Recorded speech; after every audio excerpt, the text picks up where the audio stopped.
Olá a todos, eu me chamo Emerson Fouchi e eu vou apresentar para vocês sobre compressores parafuso. Inicialmente, então, vou falar sobre tipo de rotores, né? Os rotores, eles são os componentes do compressor que tem a função de comprimir o ar, né, que vai passar pelo compressor. E existem, então, dois tipos de rotores, né? Existem dois rotores dentro do compressor. É um rotor macho e um rotor fêmea, né? E como regra geral, o motor de acionamento atua sobre o rotor macho. Nessa figura, então, a gente tem os dois tipos de rotores, né? A gente vê que o rotor macho e o rotor fêmea, eles se encaixam ali, e nessa região de encaixe é feita a compressão do refrigerante, né? Eles giram em sentidos opostos, né? E nessas entranhas que eles possuem, passa o fluido que é comprimido. A gente fica mais claro, então, olhando essa figura, né, que mostra o fluido ali passando pela região de compressão entre os dois rotores e depois ele saindo pela região de descarga. Os primeiros compressores apresentavam rotores que possuíam altas rotações de engrenamento, na tentativa de evitar o vazamento do fluido e do óleo. Mas, recentemente, então, os compressores eles têm o próprio circuito de óleo, né? O óleo nos compressores eles têm como função refrigerar o fluido, né? O refrigerador, o refrigerante, que quando ocorre a compressão nas entranhas do rotor, aumenta muito a temperatura do fluido que está ali no refrigerante. O óleo, então, serve para amenizar essa elevação de temperatura. Também serve como selante entre o refrigerante e as entranhas dos rotores, ou seja, o óleo ele evita que o vapor escape pelas entranhas dos rotores. Porém, o óleo, como o refrigerante que passa pelas entranhas é aquecido, o óleo, consequentemente, também é aquecido, né? Fica uma mistura quente entre vapor e óleo, né? E isso não pode acontecer. Então, após a compressão, então, a gente tem uma mistura refrigerante-óleo, que deve passar por um separador de óleo, conforme mostra o esquema da figura 3. Essa, então, é a figura 3. A gente vê que após o refrigerante passar pelo compressor, ele vai direto para um separador de óleo.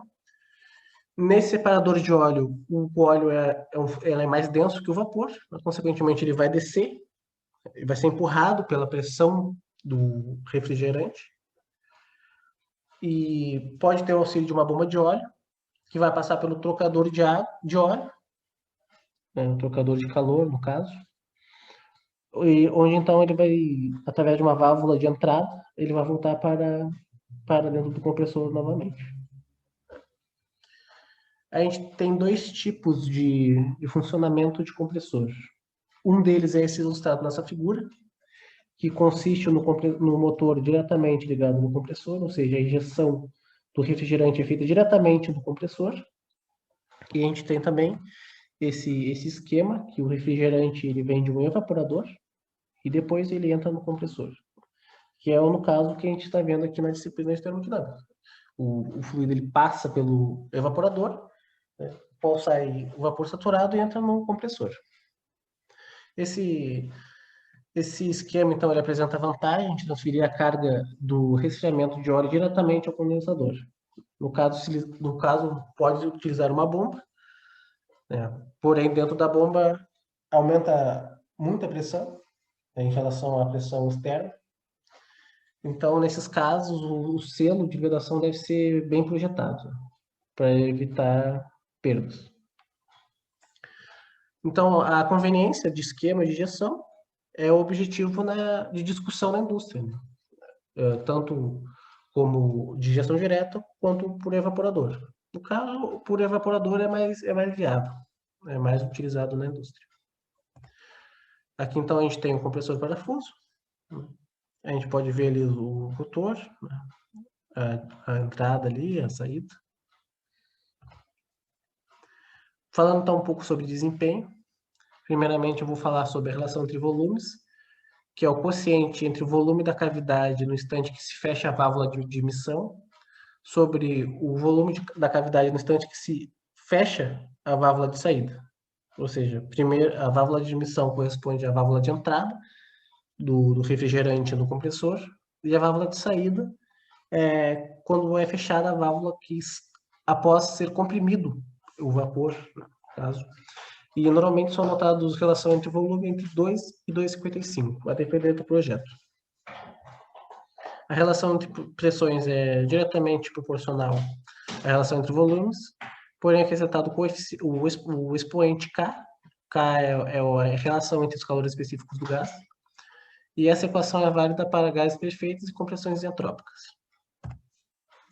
Aqui, então, nós temos um diagrama simples que mostra a variação de pressão dentro do compressor em relação à posição de frente de engranamento do refrigerante. A gente pode ver que no momento da aspiração, né, a pressão é relativamente menor do que a pressão da linha de descarga, e então é feito o refrigerante, ele vai passando pelas entranhas do compressor, sendo comprimido até a linha de descarga.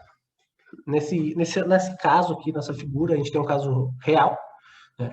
No caso que o refrigerante ele não atinge a pressão necessária da linha de descarga, ou seja, nesse exemplo citado, vai haver perda de vapor, né? O que vai reduzir a eficiência do compressor.